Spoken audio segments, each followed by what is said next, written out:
My loves இன்னைக்கு நம்ம பார்க்க போற படம் என்னன்னா 2025 வெளியான அக்கனம் அப்படின்ற ஒரு த்ரில்லர் படத்தை பத்தி தாங்க பார்க்க போறோம். இந்த படம் ஒரு உண்மை சம்பவத்தை பேஸ் பண்ணி எடுக்கப்பட்ட ஒரு கிரைம் த்ரில்லர் படங்க. இந்த படத்தோட ஒன்லைனர் என்னன்னா, டாக்ஸி டிரைவரா இருக்கக்கூடிய நம்ம ஹீரோயின் வழக்கம் போல டியூட்டிக்கு போயிட்டு வந்துட்டு இருக்காங்க. அந்த வகையில ஒரு நாள் டியூட்டிக்கு போகும்போது அவங்களுடைய காருக்குள்ள ஒரு மர்ம பொருள் இருக்குதுங்க. அந்த மர்ம பொருளை போலீஸ் ஸ்டேஷன்ல கொண்டு போய் ஹேண்ட் ஓவர் பண்றதுக்கும் ஹீரோனுக்கு பயமா இருக்குது. ஏன்னா அதுக்கு பின்னாடி வேற ஒரு காரணம் இருக்கு. இந்த மர்ம பொருளை போலீஸ் கிட்டையும் கொடுக்க முடியாம அவங்களும் வச்சுக்க முடியாம இந்த பொருளுடைய உரிமையாளரை தேட ஆரம்பிக்கிறாங்க. அதுக்கப்புறம் என்னென்னலாம் நடக்குது அப்படின்றது தான் மொத்த படமே. ரொம்ப இன்ட்ரெஸ்டிங்கா இருக்க போது இந்த வீடியோவை ஸ்கிப் பண்ணாம பாருங்க. நீங்க பார்த்துட்டு இருக்கிறது சரண் என்டர்டைன்மெண்ட். நான் தான் சரண். வாங்க வீடியோக்குள்ள போலாம். படத்தோட ஸ்டார்டிங் சீன்ல ஒடிஷால இருக்கக்கூடிய ஒரு ஜெயில காட்டுறாங்க. அந்த ஜெயில ஜெயிலரா இருக்கக்கூடிய 2 போலீஸ் ஆபீசர்ஸ் பேசிட்டு இருக்காங்க. ஊருக்குள்ள ஒரு மிகப்பெரிய திருவிழா நடந்துட்டு இருக்கு. அந்த திருவிழால கலந்துக்கிறதுக்காக எங்கிருந்தோ எல்லாம் இந்த ஊருக்கு வந்துட்டு இருக்காங்க. ஆனா இந்த ஊர்லயே இருக்கக்கூடிய இந்த போலீஸ்காரங்கனால அந்த ஒரு ஃபங்க்ஷன்ல கலந்துக்க முடியல அப்படின்ற மாதிரி ஃபீல் பண்றாங்க. அப்பதான் இன்னொரு ஆபீசர் சொல்றாரு, என்னையா பண்றது, ஒரு கைதியை உடனடியா ரிலீஸ் பண்ணணும் அப்படின்னு ஆர்டர் வந்திருக்கு. ஃபார்மாலிட்டிஸ் எல்லாம் முடிச்சு அந்த கைதியை ரிலீஸ் பண்ணணும் இல்லையா, அதனாலதான் நம்ம டியூட்டிக்கு வர வேண்டியதா போச்சு. போலீஸ் வேலைனா இப்படித்தானே இருக்கும் அப்படின்னு டிஸ்கஸ் பண்ணிட்டு இருக்காங்க. மேல் இடத்துல இருந்து ரொம்ப பிரஷர் அப்படின்னு சொல்லிட்டு அந்த கைதியோட டாக்குமெண்ட்ஸ் எல்லாத்தையுமே சீக்கிரம் எடுங்க, ஃபார்மாலிட்டிஸ் எல்லாம் சீக்கிரம் கம்ப்ளீட் பண்ணுங்க அப்படின்னு சொல்லிட்டு பயங்கரமா பிரஷர் போட்டுட்டு இருக்காங்க. அங்க கட் பண்ண ஒரு தாதாவை காட்டுறாங்க. அந்த தாதாவும் பாத்தீங்கன்னா ஜெயில தான் இருக்கிறான். இருந்தாலும் பாத்தீங்கன்னா அந்த ஜெயில அந்த தாதாக்கு பயங்கர ஃப்ரீடம் இருக்குதுங்க. இந்த தாதாவோட அடியாட்கள் வந்து சொல்றாங்க, நீங்க கொடுத்த பிரஷர்னால போலீஸ்காரங்க உடனடியா அந்த கைதியை ரிலீஸ் பண்றதுக்கு ஆர்டர் கொடுத்துட்டாங்க அப்படின்ட்டு. அவர் இப்ப என்ன பிளாக்ல இருக்கிறாரு அப்படின்னு கேட்டு அந்த நபரை மீட் பண்றதுக்காக தாதா போறாருங்க. அங்க கட் பண்ணா ஒரு போலீஸ் ஆபீசர் டாக்குமெண்ட்ஸ் எல்லாம் எடுத்துட்டு போய் இன்னொரு போலீஸ் ஆபீசர் கேட்கிறாரு, ஒரு ஆயுள் தண்டனை கைதிக்கு இன்னும் 2 வருஷம் சிறைவாசம் இருக்கும்போது எப்படி ஒருத்தரை ரிலீஸ் பண்ண முடியுது அப்படின்ட்டு. அதெல்லாம் மேலெடுத்து சமாச்சாரையா, அதுலலாம் நம்ம இன்வால்வ் ஆகிக்கூடாது, நமக்கு என்ன ஆர்டரோ அதை மட்டும் ஃபாலோ பண்ணிட்டு போயிட்டே இருக்கணும் அப்படின்னு அந்த ஆபீசர் சொல்லிடுறாரு. இதன் மூலமா நமக்கு என்ன புரிய வருது அப்படின்னா, இந்த தாதா அப்படின்ற நபருக்கு ஜெயில இருந்தாலும் ஏகப்பட்ட பவர் இருக்கு அப்படின்ட்டு. இப்ப அந்த கைதியை ரிலீஸ் பண்ணி விடுறாங்க. அவர் அப்படியே நடந்து வந்துகிட்டு இருக்கும்போது ஒரு செல்லுக்குள்ள இருந்து அண்ணா அப்படின்ற ஒரு சத்தம். திரும்பி பார்த்தா இந்த தாதா தான் உட்காந்துக்கிட்டு இருக்காரு. நான் சொன்னதை செஞ்சு முடிச்சிட்டேன், நீ ஒரு விஷயத்த பண்ணணும்னு நினைச்சிட்டு இருக்கல, அதை கச்சிதமா பண்ணி முடிச்சிரு, இந்த ஜெயில் வாசல்ல இருந்து உனக்கு தேவையானது எல்லாமே கிடைக்கும் அப்படின்ற மாதிரி சொல்லி அனுப்பி வைக்கிறாருங்க. இந்த ஜெயில் கைதி ஏதோ ஒரு பழைய கணக்கை தீக்கணும் அப்படின்றதுக்காக தான் வெளியே போகணும்னு துடியா துடிச்சிட்டு இருந்திருக்காரு. அதுக்கு இந்த தாதா உதவி செஞ்சிருக்காருங்க. இப்ப இந்த ஜெயில் கைதி வெளியும் வராரு. இவர் வெளியில வந்த உடனே ஒரு பையன் பாத்தீங்கன்னா பைக்ல இருங்க அப்படின்ற மாதிரி சொல்றான். இவரும் பைக்ல இருக்கிறாருங்க. மக்கள் நெருக்கமா இருக்கக்கூடிய இடத்துக்கு இவரை கூட்டிட்டு போறாங்க. அங்க போனதுக்கு அப்புறம் இவருக்கு பைக் கொடுக்கப்படுதுங்க. அந்த பைக் எடுத்துட்டு இவர் தமிழ்நாட்டுக்கு கிளம்பிட்டாருங்க. அங்க கட் பண்ணா ஃபாரின் ரெஜிஸ்ட்ரேஷன்ல இருக்கக்கூடிய ஒரு காரை எடுத்துட்டு ஒரு 2 பேர் டிரைவ் பண்ணிட்டு வந்துட்டு இருக்காங்க. செக் போஸ்ட்ல நின்னுட்டு இருக்கக்கூடிய போலீஸ்காரங்களை பார்த்து லைட்டா ஜர்க் ஆகுறாங்க. ஓவரா ஜர்க் ஆகாத, போலீஸ்காரங்களுக்கு டவுட் வந்துரும், நீ பாட்டுக்கு கேஷுவலா இரு அப்படின்னு இன்னொருத்த சொல்றான். செக் போஸ்ட்ல இருக்கக்கூடிய போலீஸ் ஆபீசர் இன்ஸ்பெக்டர் கிட்ட சொல்றாரு, சார் ஃபாரின் ரெஜிஸ்ட்ரேஷன்ல இருக்கக்கூடிய வண்டி வந்திருக்கு, எம்பசி வண்டியாட்டு இருக்குது, செக் பண்ணணுமா அப்படின்ற மாதிரி கேட்க, டாக்குமெண்ட்ஸ் மட்டும் செக் பண்ணிட்டு என்ட்ரி போட சொல்லிட்டு அனுப்பிடுங்க அப்படின்ற மாதிரி சொல்ல, உடனே அந்த வண்டியில இருக்கிறவங்க டாக்குமெண்ட்ஸ் எல்லாம் காமிச்சு போலீஸோட லாக் புக்ல என்ட்ரியை போட்டுட்டு அவங்க பாட்டுக்கு கிளம்பிடுறாங்க. அங்க கட் பண்ணா ஆசாத் அப்படின்ற ஒரு நபரை நம்ம கிட்ட காட்டுறாங்க. இந்த ஆசாத் அப்படின்ற நபர் டெக்னாலஜியை கரைச்சு குடிச்சவரா இருக்கிறாருங்க. கம்ப்யூட்டர் இன்ஜினியரிங்க நல்லா தெரிஞ்சு வச்சுக்கிட்டவரா இருக்கிறாருங்க. அதை தவறான வழியில பயன்படுத்துறாரு. எப்படி அப்படின்னு பாத்தீங்கன்னா, ஒரு மிகப்பெரிய ஐடி கம்பெனியோட பேரை சொல்லிட்டு அந்த கம்பெனில வேலைக்கு ஆள் எடுக்கிறதா போய் சொல்லி இன்டர்வியூ நடத்துவாங்க. அந்த இன்டர்வியூக்கு பொண்ணுங்களை மட்டும் இன்வைட் பண்ணுவாங்க. வர பொண்ணுங்க கிட்ட இங்க வேலை அங்க வேலை அப்படின்னு போய் சொல்லி அந்த பொண்ணுங்களை கிட்னாப் பண்ணிடுவாங்க. பொண்ணுங்களை கிட்னாப் பண்ணக்கூடிய ஒரு தவறான பிசினஸ் தான் இந்த ஆசாத் ஒரு நெட்வொர்க்கா இருந்து பண்ணிக்கிட்டு இருக்கான் அப்படின்றது இதுல இருந்து தெரிய வருதுங்க. இதுல முக்கியமான விஷயம் என்னன்னா, இவன் சொல்ற பேச்சை கேட்டு வேலை செய்யறானுங்க இல்லையா, அவனுங்க இது வரைக்கும் ஆசாத நேரடியா மீட் பண்ணதே கிடையாது.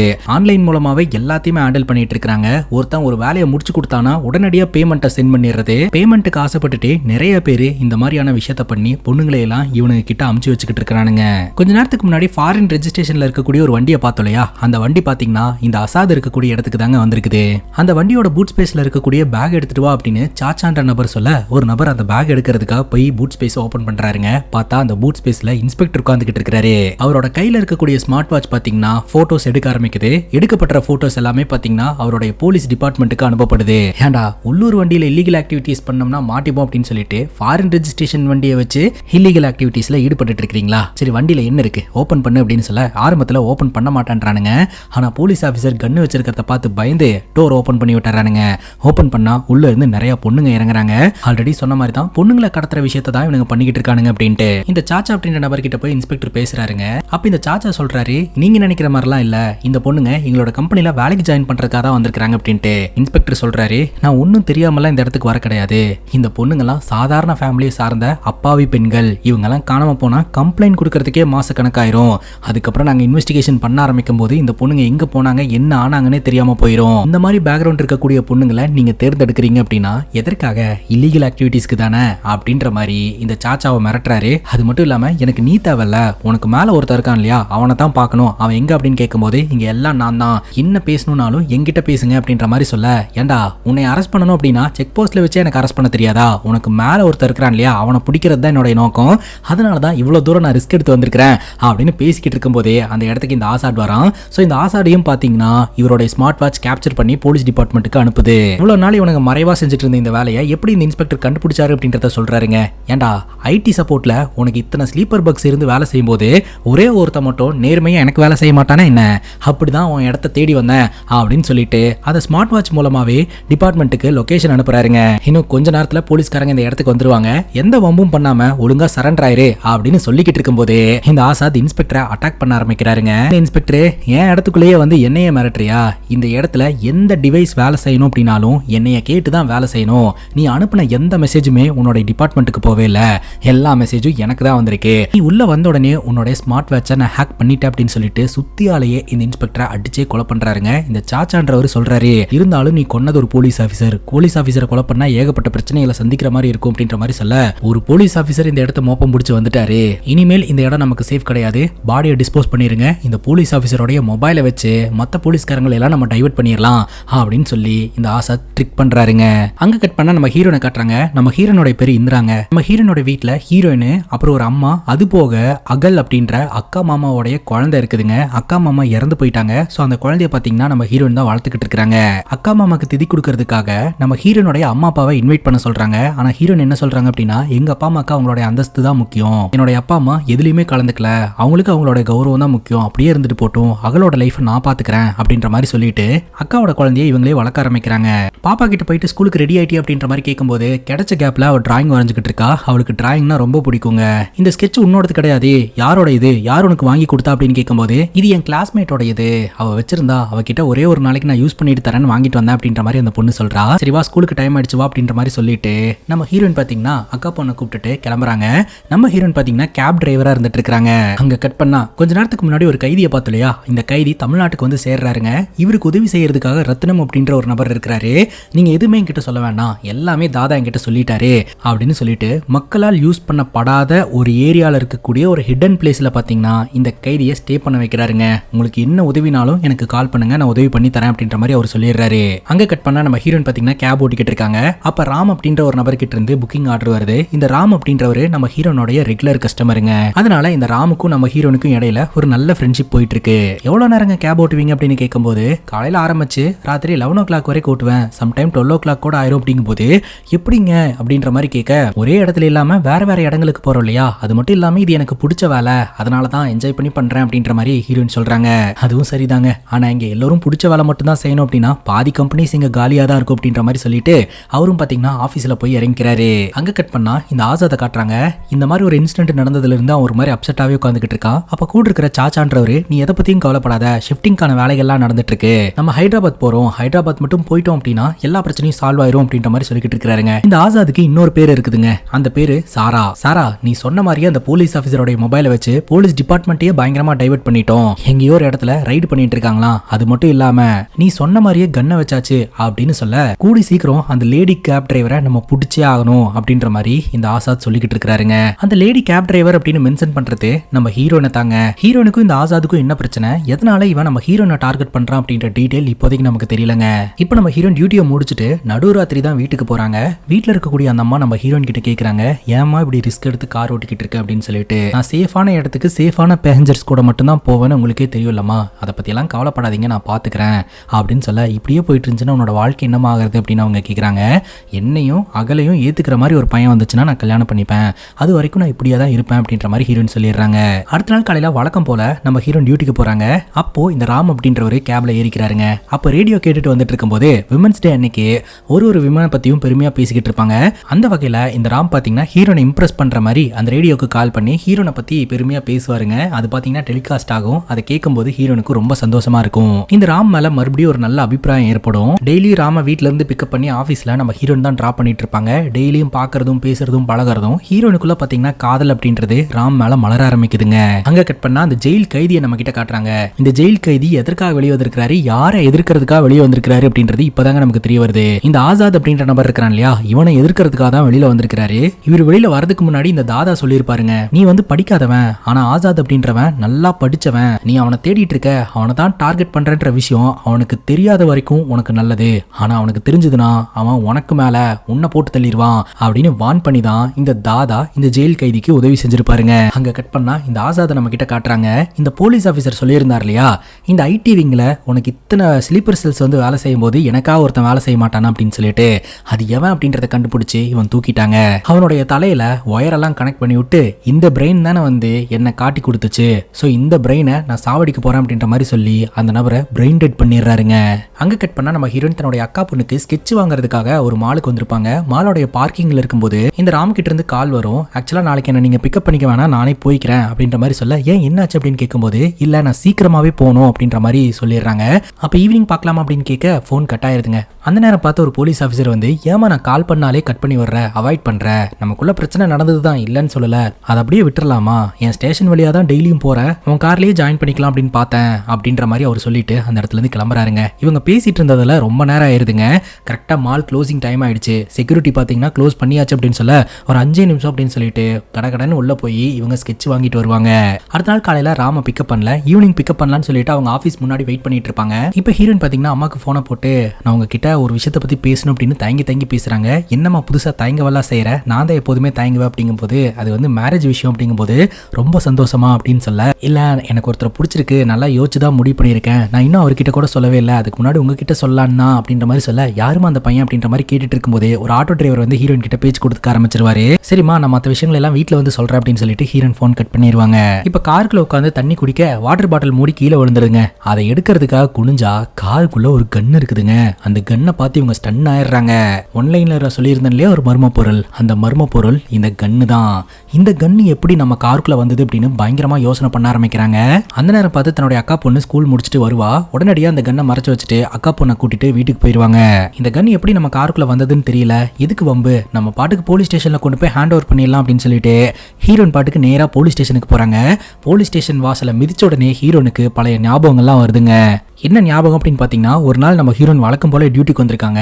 2 பசங்க பார்த்தீங்கன்னா ஒரு பொண்ணை இந்த கேப்ல ஏறி இருந்திருக்கானுங்க. அந்த 2 பசங்களும் அந்த பொண்ணு கிட்ட அத்துமீறல ஈடுபட்டிருக்கானுங்க. உடனடியாக நம்ம ஹீரோயின் போலீஸ் ஸ்டேஷனுக்கு வண்டியை விட்டு அந்த 2 பசங்களையும் போலீஸ்ல புடிச்சு கொடுத்து அந்த பொண்ணை காப்பாத்தி இருந்திருப்பாங்க.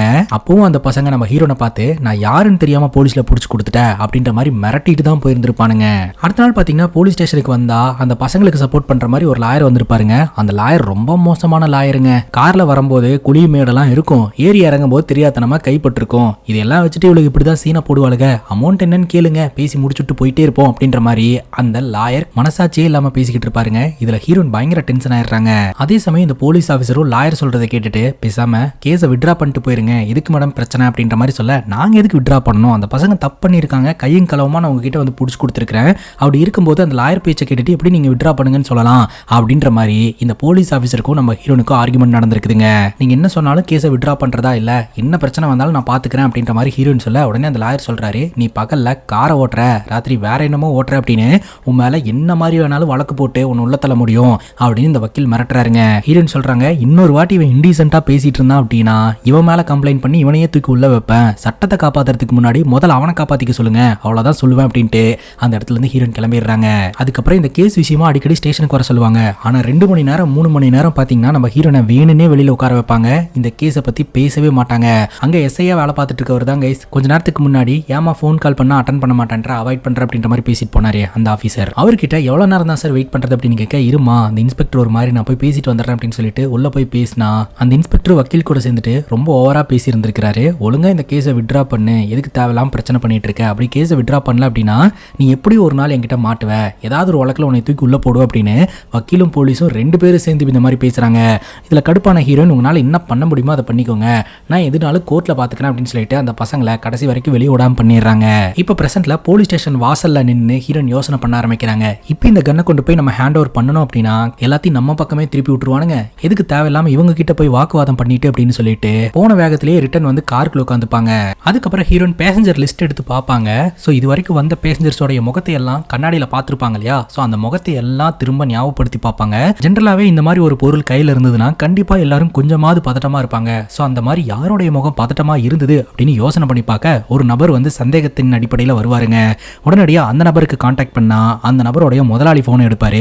சார், கொஞ்ச நேரத்துக்கு முன்னாடி நீங்க கேப்ல டிராவல் பண்ணீங்க, உங்களுடைய பொருள் ஏதாவது கேப்ல மிஸ் பண்ணிட்டு வந்துட்டீங்களா அப்படின்ற மாதிரி கேட்க, பொருள் என்னதான் எந்த இடத்துல டிராப் பண்ணீங்களோ அந்த இடத்துல கொண்டாந்து கொடுத்துருங்க அப்படின்ற மாதிரி சொல்ல, சரின்னு கேட்டுட்டு நம்ம ஹீரோனும் அந்த இடத்துல இருந்து கிளம்புறாங்க. தக்காளி அங்கதாங்க ஒரு ட்விஸ்ட். அந்த ஒரு நபர் வந்து இந்த போதைப் பொருளை கடத்தக்கூடிய ஒரு நபருங்க. சோ புதுசா ஒரு பையனை வச்சு வேலை செஞ்சிருக்காரு. ஒருவேளை அந்த போதைப் பொருள் பொட்டனை ஏதாவது காருக்குள்ள விழுந்து அது என்னன்னு தெரியாம நம்ம ஹீரோயின் கால் பண்ணி கேட்டிருக்காங்களோ, காது வச்ச மாதிரி பிரச்சனையை பேசி முடிச்சுட்டலாம் அப்படின்னு சொல்லிட்டு தான் நம்ம ஹீரோனை வர சொல்லி இருந்திருக்காங்க. ஆனா ஹீரோயின் கன்னோட வருவாங்க அப்படின்னு சொல்லிட்டு அந்த நபரும் எதிர்பார்த்து இருந்திருக்க மாட்டாருங்க. இப்ப அந்த நபரை சுத்தி அடியாட்கள்லாம் இருக்கிறாங்க. நம்ம ஹீரோயின் வந்து கன் எடுத்து வைக்கிறாங்க. இது உங்க பொருளா பாருங்க அப்படின்னு சொல்லிட்டு உடனே அந்த நபர் யோசனை பண்ணிட்டு, ஆமா என்னோட பொருள் தான், மேடம் கிட்ட கொஞ்சம் தனியா பேசணும், நீங்க எல்லாம் போங்க அப்படின்ற மாதிரி சொல்ல அடியாட்களும் நகர்ந்து போயிடுறாங்க. அப்பதான் அந்த நபர் சொல்றாரு, ஆக்சுவலா இந்த கன்னு என்னது கிடையாது, அவர் வந்து பொட்டலை வைக்கக்கூடிய ஒரு நபராங்க, அதை தவிர வேற எதுவும் அவர் பண்றது இல்லையா, அப்புறம் ஏன் இந்த கன்னு என்னதுன்னு சொன்னேன்னு யோசிக்கிறியாமா. இந்த அடியாட்களுக்கு கொஞ்சம் என் மேல பயம் இல்ல, இந்த கன்னு என்கிட்ட இருக்குது அப்படின்னு அவங்களுக்கு தெரிஞ்சதுன்னு வைங்களேன், ஒரு 4 அடி நம்ம கிட்ட இருந்து தள்ளியே இருப்பாங்க, துரோகம் பண்ணணும்னு நினைக்க மாட்டாங்க. அதனாலதான் இந்த கன்னு அவனுக்கு முன்னாடி என்னதுன்னு சொல்லிட்டேன். உண்மையிலேயே அது என்னோட கன்னு கிடையாது, இந்த கன்னு எனக்கு தேவையும் கிடையாது, நீ இந்த கன்னை எடுத்துட்டு போயிரு.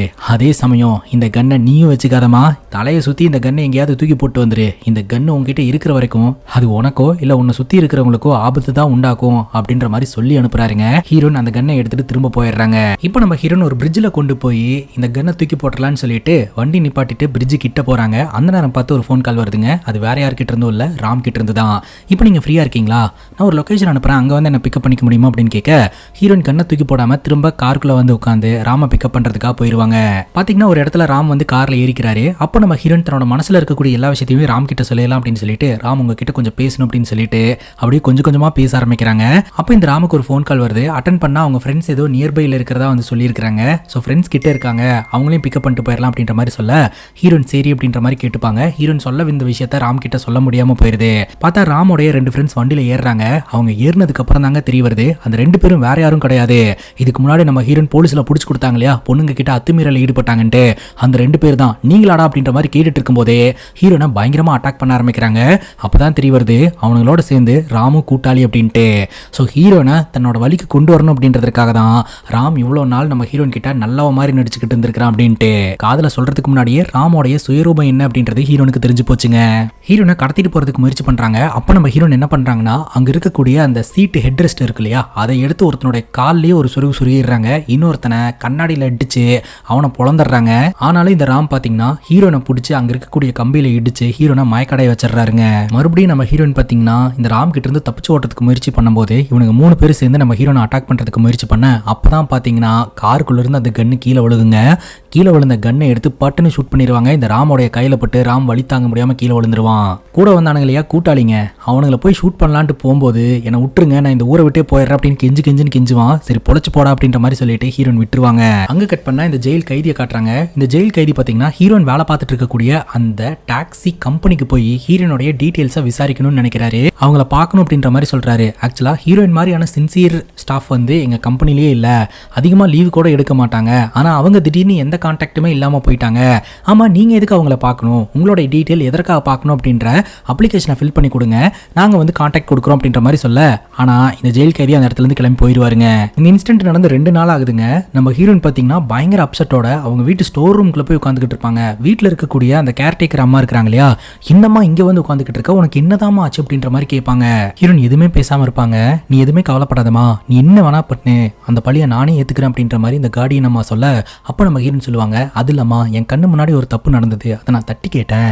யாருமா இவனுங்க இப்படியெல்லாம் கூட பண்ணுவானுங்களா, என்னமா நடக்குது உலகத்துல அப்படின்ற மாதிரி ஹீரோயின் யோசனை பண்ணிட்டு இருப்பாங்க. ஹீரோனுடைய ஃபோன் நம்பரை கண்டுபிடிச்சா அந்த கைதி பாத்தீங்கன்னா ஹீரோனுக்கு ஃபோன் அடிக்கிறாருங்க. 9ஆம் தேதி என்ன நடந்ததுன்னு எனக்கு தெரியும், எல்லாம் எனக்கு தெரியும், உங்ககிட்ட இருக்கக்கூடிய அந்த கன்னு என்னுடையது அப்படின்ற மாதிரி அவரு கிளைம் பண்றாருங்க. உன் பிரச்சனை என்னன்னுலாம் எனக்கு தெரியாதுமா, அந்த கன்னு என் கைக்கு வந்தே ஆகணும், அப்படி வரலனா நான் தான் உன்னோட மிகப்பெரிய பிரச்சனையா இருப்பேன் அப்படின்ற மாதிரி அவரு மிரட்டுறாருங்க. எப்படி அந்த கன்னு காருக்குள்ள வந்தது அப்படின்றதுக்கான பிளாஷ்பேக்கை இப்ப நம்ம கிட்ட காட்டுறாங்க. ஆசாத் அப்படின்ற நபரை போட்டு தள்ளணும் அப்படின்றதுக்காக தான் இந்த ஜெயில் கைதி பாத்தீங்கன்னா அந்த தாதாவோட உதவியோட ஜெயில விட்டு வெளியில வந்தாரு. தாதாவோட உதவினால ஒரு கன்னையும் வாங்கிட்டாருங்க. அந்த கன்னை எடுத்துட்டு இந்த ஆசாத போட்டு தள்ளுறதுக்காக ஒரு இடத்துக்கு போயிருப்பாரு. அப்ப இந்த ஆசாதும் சாச்சாவும் நடந்து வந்துகிட்டு இருப்பாங்க. அப்ப இந்த ஆசாத் பாத்தீங்கன்னா சாச்சா கிட்ட சொல்லுவான், இந்த உலகத்திலேயே நம்புற ஒரே ஒரு ஆளு நீங்க மட்டும்தான், உங்களை நம்பி நான் என்ன வேணாலும் பண்ணுவேன் அப்படின்ட்டு. அந்த இடத்துல தான் பாத்தீங்கன்னா இந்த ஜெயில் கைதி ஒளிஞ்சுக்கிட்டு இருப்பாருங்க.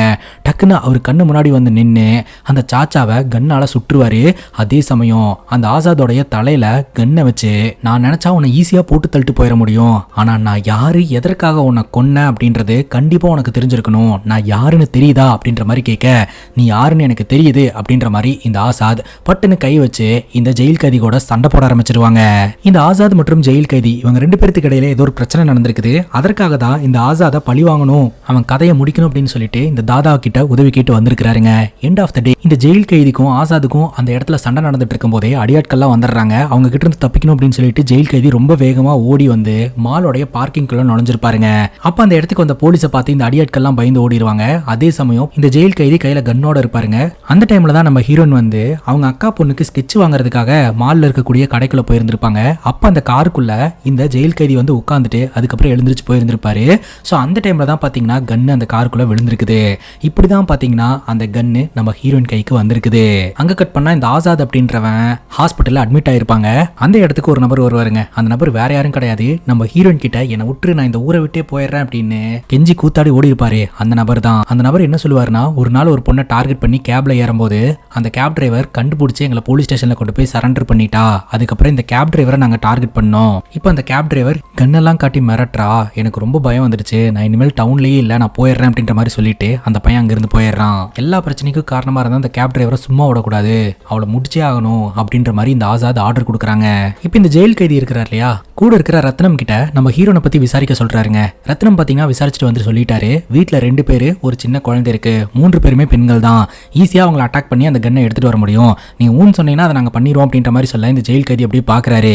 சரி ஓகே, உனக்கு அதை பண்றதுக்கு விருப்பம் இல்லன்றதே என்னால புரிஞ்சுக்க முடியுது, அப்ப அடுத்து என்ன பண்ணலாம் அப்படின்னு சொல்லி முடிவெடு, அதே இடத்துல உட்காரக்கூடாது அப்படின்ற மாதிரி அவர் சொல்றாருங்க. இப்போ நம்ம ஹீரோனை பாக்குறதுக்காக அந்த எஸ்ஐ வந்திருக்காருங்க. ஒரு இம்பார்ட்டன்டான விஷயத்த உங்ககிட்ட சொல்லிட்டு போலான்னு தான் வந்தேன், நீ அரெஸ்ட் பண்ண வச்சல ஒரு 2 அக்யூஸ்டுங்க, அவனுங்க ரிலீஸ் ஆகி வெளியே வந்துட்டானுங்க, அவனுங்களால கண்டிப்பா உனக்கு ஆபத்து தாமா, இதுக்கும் சேஃபா இருந்துக்கும் அப்படின்ட்டு. ஆனா பெரிய சம்பவமே நடந்து முடிஞ்சிருச்சு அப்படின்ற விஷயம் அந்த போலீஸ் ஆஃபீஸருக்கு தெரியாதுங்க. இப்போ அந்த ஜெயில் கைதி ஒரு முடிவு எடுக்கிறாருங்க, ஹீரோயின் கையில இருந்து கண்டிப்பா கன்னு கிடைக்காது, அதனால நம்மளே லோக்கல்ல எங்காவது கன்னு கிடைக்குமான்னு பார்க்கலாம் அப்படின்னு சொல்லிட்டு.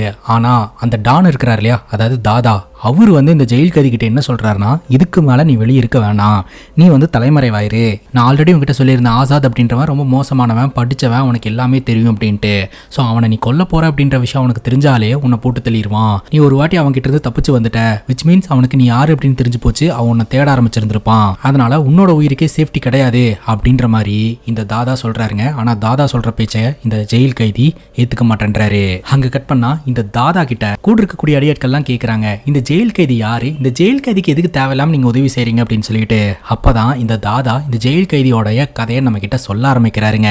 இந்த ஜெயில் கைதிக்கு ஒரு பொண்ணு இருந்துச்சுங்க. அந்த பொண்ணுக்கு ஏகப்பட்ட அன்பையும் பாசத்தையும் கொடுத்து அவர் சிங்கிள் பேரண்டா இருந்து வளர்த்தாருங்க. பொண்ணு பாத்தீங்கன்னா நல்லபடியா படிச்சு பாஸ் ஆகி வேலைக்கு போற ஒரு சூழ்நிலைக்கு வந்துருச்சுங்க. அந்த வகையில ஃப்ரெண்ட்ஸ் எல்லாருக்கும் பாத்தீங்கன்னா ஒரு ஐடி கம்பெனில ஆப்பர்ச்சுனிட்டி கிடைச்சிருக்கு அப்படின்னு சொல்லிட்டு அதே ஆப்பர்ச்சுனிட்டி தனக்கும் கிடைக்குமா அப்படின்னு சொல்லி ட்ரை பண்ணி இருந்திருக்காங்க.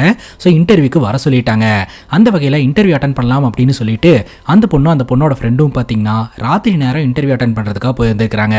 ஜென்ரலாவே எல்லா கம்பெனியும் பகல் நேரத்துல தானே இன்டர்வியூ வைப்பாங்க, இது என்ன புதுசா இந்த கம்பெனி ராத்திரி நேரத்துல இன்டர்வியூ வைக்கிறாங்க அப்படின்னு அந்த பொண்ணு கேட்க, நம்ம இன்டர்வியூ அட்டன் பண்ண போகிறது ஒரு ஐடி கம்பெனி, அது மட்டும் இல்லாமல் ஃபாரின் கம்பெனி, அவங்க இஷ்டத்துக்கு தான் இன்டர்வியூ வைப்பாங்க, நமக்கு வேலை முக்கியம் இல்லையா, அதனால போகலாம் அப்படின்ற மாதிரி சொல்லிட்டு 2 பேரும் இன்டர்வியூ அட்டன் பண்ணுறதுக்காக போயிருந்திருக்காங்க. அது என்ன இடம் அப்படின்னு பார்த்தீங்கன்னா அது ஒரு மாலுங்க. மால்லலாம் இன்டர்வியூ வைப்பாங்களா அப்படின்ற மாதிரி கேட்கும்போது மாலில் ஐடி கம்பெனிஸ் இருக்கும், இல்லாட்டி மாலில் ஒரு இடத்துல வச்சு இன்டர்வியூ எடுத்துட்டு நமக்கு வேலை இங்கே அங்கன்னு எங்காவது சொல்லுவாங்க, நம்ம ஊர்லேயே நமக்கு பிளேஸ்மெண்ட் கிடைச்சதுன்னா ரொம்ப நல்லா இருக்கும் அப்படின்னு சொல்லிட்டு அட்டன் பண்ணுறதுக்காக போகிறாங்க. ஒவ்வொருத்தங்க ஒரு இடத்துல போய் இன்டர்வியூ அட்டன் பண்ணுனாங்க. ஆல்ரெடி ஒரு 2 பொண்ணுங்க வந்து செலக்ட் ஆகிட்டதாகவும் அவங்களோட பேக்லாம் எடுத்துட்டு வர சொல்லியிருக்காங்க. ஸோ இங்கிருந்தே அவங்களே கூட்டிட்டு போறதா சொல்லியிருக்காங்க அப்படின்ட்டு. இந்த பொண்ணு உள்ள போனதுல இருந்து சம்திங் ராங் அப்படின்னு தோண ஆரம்பிச்சிருந்திருக்குது. ஏன்னா அவங்க பேசிக்கிறது வச்சுக்கிறது எல்லாமே பாத்தீங்கன்னா ஏதோ இல்லீகல் ஆக்டிவிட்டியில ஈடுபடுற மாதிரியே தோணி இருந்திருக்குதுங்க. சரின்னு இவங்களும் இன்டர்வியூ அட்டன் பண்றதுக்காக போயிருந்திருக்காங்க. அவங்க ஹிந்தியில பேசிட்டு இருக்கிறத இந்த ஜெயில் கைதியோடைய பொண்ணு புரிஞ்சுக்கிட்டாங்க. ஸோ வேலை தரேன் அப்படின்ற பேரில் பொண்ணுங்களை எல்லாம் இங்கேருந்து கிட்னாப் பண்ணிட்டு இருக்காங்கன்ற விஷயத்த அவங்க கண்டுபிடிச்சிட்டாங்க. சைஸாக அந்த இடத்துல இருந்து வெளியில் வந்து உடனடியாக அங்கே நின்றுட்டு இருக்கக்கூடிய பொண்ணுங்க கிட்ட இவங்க வந்து உண்மையான ஜாப் தரவங்க கிடையாது, இவங்க ஃபேக்கு, நம்பாதீங்க, இங்கேருந்து போயிருங்க அப்படின்ற மாதிரி சொல்லுவாங்க. இதை பார்த்தீங்கன்னா சிசிடிவி கேமரா மூலமாக அவங்க ஆட்கள்லாம் பார்த்துருவாங்க. ஸோ இந்த பொண்ணு மாலை விட்டு வெளியில் போகக்கூடாது, உடனடியாக பிடிங்க அப்படின்னு சொல்லிட்டு அந்த பொண்ணை பிடிக்கிறதுக்கான ஆர்டர் கொடுக்க எல்லோரும் அந்த பொண்ணை துரத்த ஆரம்பிப்பாங்க. அப்படி ஓடி வரும்போதே இந்த பொண்ணு தன்னுடைய அப்பாவுக்கு ஃபோனை போட்டு நான் இன்டர்வியூ அட்டன் பண்ணுறதுக்காக வந்து ஒரு இடத்துல மாட்டிக்கிட்டேன், வந்து என்னை காப்பாற்றுங்க அப்படின்ற மாதிரி சொல்ல பதறி அடிச்சுட்டு இந்த ஜெயில் கைதி தன்னோட பொண்ணை காப்பாற்றுறதுக்காக அந்த இடத்துக்கு ஓடி வருவாருங்க. அங்கே நடந்த சண்டையில் பார்த்தீங்கன்னா இந்த ஆசாத் அந்த ஜெயில் கைதியோட பொண்ணை ஷூட் பண்ணி கொலை பண்ணிட்டு அந்த இடத்துல இருந்து தப்பிச்சு போயிடுவான். அதுக்கப்புறம் போலீஸ்காரங்க அந்த இடத்துக்கு வந்து அந்த இடத்துல இருந்த அந்த பொண்ணோட அப்பாவையே குற்றவாளி அப்படின்னு சொல்லி அரெஸ்ட் பண்ணிடுவாங்க. குற்றவாளி கிடைக்கலனா கிடைச்சவனை குற்றவாளி ஆக்குறது தான் அங்கிருந்த போலீஸ்காரங்களுடைய வேலையே அப்படின்ற மாதிரி இந்த தாதா சொல்றாருங்க. இந்த வழக்கில் தான் பார்த்தீங்கன்னா ஜெயில் கைதி ஆயுள் தண்டனையை இத்தனை வருஷமா ஜெயிலில் அனுபவிச்சுக்கிட்டு இருந்திருக்கிறாரு. ஸோ இந்த உண்மையெல்லாம் தெரிஞ்சுக்கிட்டு இந்த தாதா பார்த்தீங்கன்னா உடனடியாக வேற வெளியே அனுப்பி அந்த ஆசாதை போட்டு தள்ளுறதுக்கு உதவி செய்யலான்னு முடிவெடுத்திருந்திருக்கிறாரு. தன்னோட பொண்ணை கொன்னவனை பழி வாங்குறதுக்காக தான் இந்த ஜெயில் கைதி ஜெயிலை விட்டே வெளியில் வந்திருந்திருக்கிறாருங்க. அங்கே கட் பண்ணா நம்ம ஹீரோனை காட்டுறாங்க. நம்ம ஹீரோன் பார்த்தீங்கன்னா இந்த கார்டியன் அம்மா கிட்ட நான் போலீஸ் ஸ்டேஷன் போறேன் அப்படின்ற மாதிரி சொல்றாங்க. போலீஸ் ஸ்டேஷனா? ஆல்ரெடி போலீஸ் ஸ்டேஷன்ல நடந்த பிரச்சனை உனக்கே தெரியும்ல அப்படிங்கும்போது அந்த பிரச்சனையை மனசுல வச்சுட்டு தான் கன்னை ஹேண்ட் ஓவர் பண்ணாம பயந்துட்டே இருந்தேன். நான் பிரச்சனையை மறைக்க ஏகப்பட்ட பிரச்சனை வந்துகிட்டே இருக்குது, இதுக்கு ஒரு ஃபுல் ஸ்டாப் வச்சே ஆகணும், என்ன நடந்தாலும் பரவாயில்ல, நான் போலீஸ் ஸ்டேஷன்ல போய் நடந்த எல்லா விஷயத்தையுமே சொல்ல போறேன் அப்படின்னு சொல்லிட்டு அந்த இடத்துல இருந்து கிளம்புறாங்க. இந்த ஜெயில் கைதிக்கு கன்னு கிடைக்காதனால மறுபடியும் பாத்தீங்கன்னா நம்ம ஹீரோனுக்கே போனை போட்டு அந்த கன்னு எனக்கு வேணும் அப்படின்ற மாதிரி சொல்ல, ஒன்னு பண்ணு, கிண்டி போலீஸ் ஸ்டேஷன்ல வந்து அந்த கன்னை வாங்கிக்கோ, இதுக்கு மேல உனக்கும் எனக்கும் எந்த ஒரு தொடர்பும் கிடையாது அப்படின்ற மாதிரி சொல்ல, அப்படியா உன்னோட அக்கா பொண்ணு வீட்டில் இருக்கான்னு பாரு அப்படின்ற மாதிரி சொல்ல, அப்பதான் தெரிய வருது அக்கா பொண்ணை பாத்தீங்கன்னா இவர் கிட்னாப் பண்ணிட்டாரு அப்படின்ட்டு. ஒழுங்கா நான் சொல்ற இடத்துக்கு இந்த கன்னை கொண்டாந்து கொடுக்கல அப்படின்னா உன்னோட அக்கா பொண்ணு திரும்ப வரமாட்டா அப்படின்ற மாதிரி மிரட்டுறாரு. உடனடியாக பயந்து போன நம்ம ஹீரோன் அந்த கன்னை கொண்டாந்து கொடுக்குறேன் அப்படின்ற மாதிரி சொல்லிடுறாங்க. ஹீரோனுடைய அக்கா பொண்ணு கிட்ட இந்த ஜெயில் கைதி பாத்தீங்கன்னா பாசமா தாங்க நடந்துக்கிறாரு. அந்த பொண்ணு கூட டைம் ஸ்பெண்ட் பண்ணும்போது தன்னோட மக கூட டைம் ஸ்பெண்ட் பண்றதா அவர் நினைச்சுக்கிட்டு இருக்காரு. அந்த நேரம் பார்த்து இந்த ஆசாதோட ஆட்கள்லாம் பாத்தீங்கன்னா நம்ம ஜெயில் கைதிக்கு உதவி செஞ்சுட்டு இருந்த ரத்னத்தோட இடத்தை கண்டுபிடிச்சிடுறாங்க. ரத்னத்தை பிடிச்சி மிரட்டினதுல இந்த ஜெயில் கைதி இப்போ எங்க இருக்கிறாரு அப்படின்ற தகவல் ஆசாதுக்கு தெரிஞ்சு போச்சு.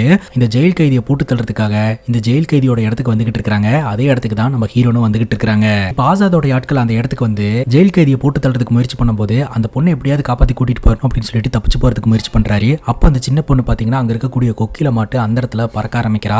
அதே இடத்துக்கு நம்ம ஹீரோனும் வந்துடுறாங்க. ஹீரோனும் சரி அந்த ஜெயில் கைதியும் சரி அந்த குழந்தையை காப்பாற்றணும்னு நினைக்கிறாங்க. இதுக்கிடையில ஆசாதோட ஆட்களுக்கும் ஜெயில் கைதிக்கும் இடையில பயங்கரமா சண்டை நடக்குது. ஒரு கட்டத்துக்கு மேல இந்த ஆசாத் பாத்தீங்கன்னா இந்த ஜெயில் கைதியை குத்திடுறாருங்க. ஜெயில் கைதினால நடக்க முடியாம அப்படியே கீழே விழுந்துடுறாரு. அதே சமயம் அந்த சின்ன குழந்தைய காப்பாத்திடுறாரு. மறுபடியும் இந்த ஆசாத் பாத்தீங்கன்னா அட்டாக் பண்ணலான்னு கிட்ட போகும்போது நம்ம ஹீரோயின் கையில இருந்த கன்னை வச்சு இந்த ஆசாத நெத்திலேயே ஒரு போட்டு போட்டுறாங்க. ஆசாத் அப்படியே கீழே விழும்போது இந்த ஜெயில் கைதி பாக்குறாருங்க, தன்னுடைய பொண்ணை கொன்னவன் துடி துடிச்சு இறந்து போறான் அப்படின்னு சொல்லிட்டு. அதே சமயம் இந்த ஜெயில் கைதியும் அங்கேயே இறந்து போறாருங்க. நம்ம ஹீரோயின் பாத்தீங்கன்னா அக்கா பொண்ணை தூக்கிட்டு அந்த இடத்துல இருந்து கிளம்பிடுறாங்க. ஹித்தோட இந்த படம் முடியுதுங்க. இந்த படத்தை பத்தி நீங்க என்ன நினைக்கிறீங்க அப்படின்னு உங்களோட கருத்தை கமெண்ட் செக்ஷன்ல பதிவு பண்ணுங்க. அண்ட் இதே மாதிரி வேற எதனா படத்தை பத்தி பேசணும் அப்படின்னாலும் படத்தோட பேரை கமெண்ட் செக்ஷன்ல சொல்லுங்க. இதே மாதிரி வேற ஒரு நல்ல வீடியோல வந்து சந்திக்கிறேன். Love you guys, take care and cheers.